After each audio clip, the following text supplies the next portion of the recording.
Merci, Monsieur le Président. I rise today to address what so many people of color live with every day. Over the past few days, we've seen horrific reports of police violence against black men and women south of the border. But these are not isolated incidents or elsewhere problems.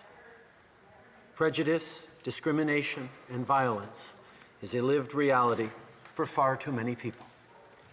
It is a result of systems which far too often condone, normalize, perpetrate, and perpetuate inequality and injustice against people of color.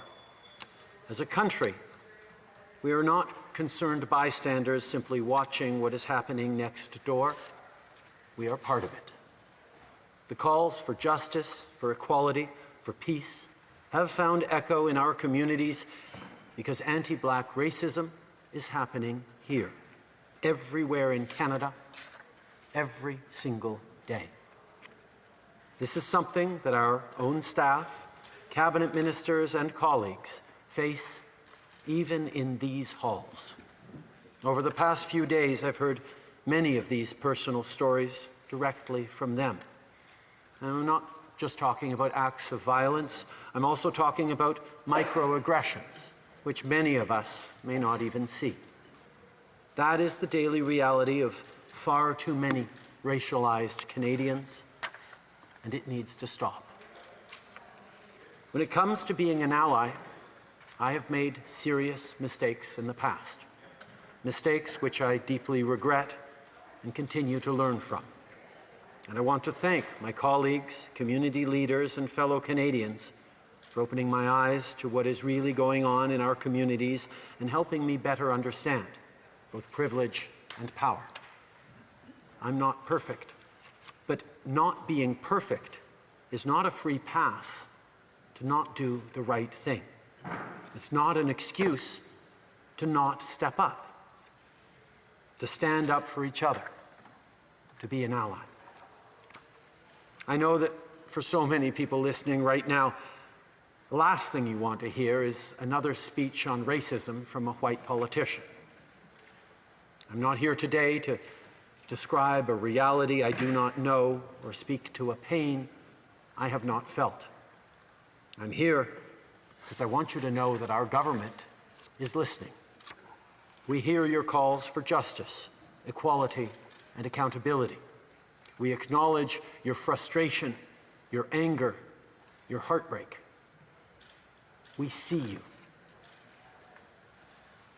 Depuis notre arrivée au pouvoir, notre gouvernement a posé plusieurs gestes concrets pour combattre le racisme envers les Noirs, la discrimination systémique et l'injustice à travers le pays. Nous travaillons directement avec les communautés et leurs leaders pour combler les écarts qui persistent chez nous. Par exemple, nous avons accordé 9 millions de dollars pour soutenir les programmes destinés aux jeunes Canadiens noirs. Nous avons fait des investissements importants pour permettre à l'Agence de la santé publique d'offrir plus de services de santé mentale à ceux qui ont subi le racisme ou un traumatisme intergénérationnel. Nous aidons les organismes communautaires à obtenir du financement pour acheter du matériel ou louer de l'espace. Et nous avons créé le secrétariat de lutte contre le racisme qui dispose d'une enveloppe de 4,6 millions de dollars pour éliminer les obstacles systémiques, notamment en matière d'emploi, de justice et de participation sociale qui perpétuent l'injustice. Nous avons fait des progrès, mais on sait que le travail est loin d'être terminé.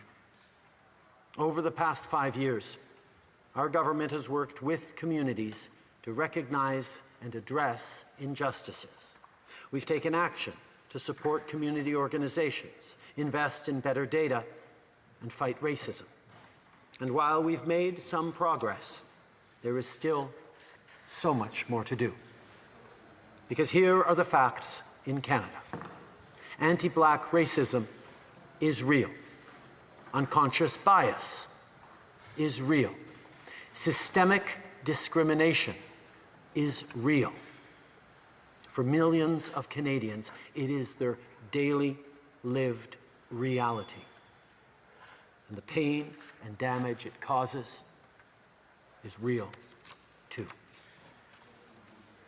Mr. Speaker, every Canadian who has felt the weight of oppression, every student who has the courage to demand a better future, every person who marches and posts and reads and fights from Vancouver to Montreal to Halifax expects more than the status quo. They expect more and deserve better. Le gouvernement du Canada a beaucoup de travail à faire, mais on est prêt. On est prêt à travailler avec nos collègues de l'opposition, les leaders communautaires et les Canadiens pour faire de notre pays un endroit plus égal et plus juste. Le racisme n'a jamais sa place chez nous et nous allons tout faire pour l'éradiquer d'un océan à l'autre. Merci, Monsieur le Président.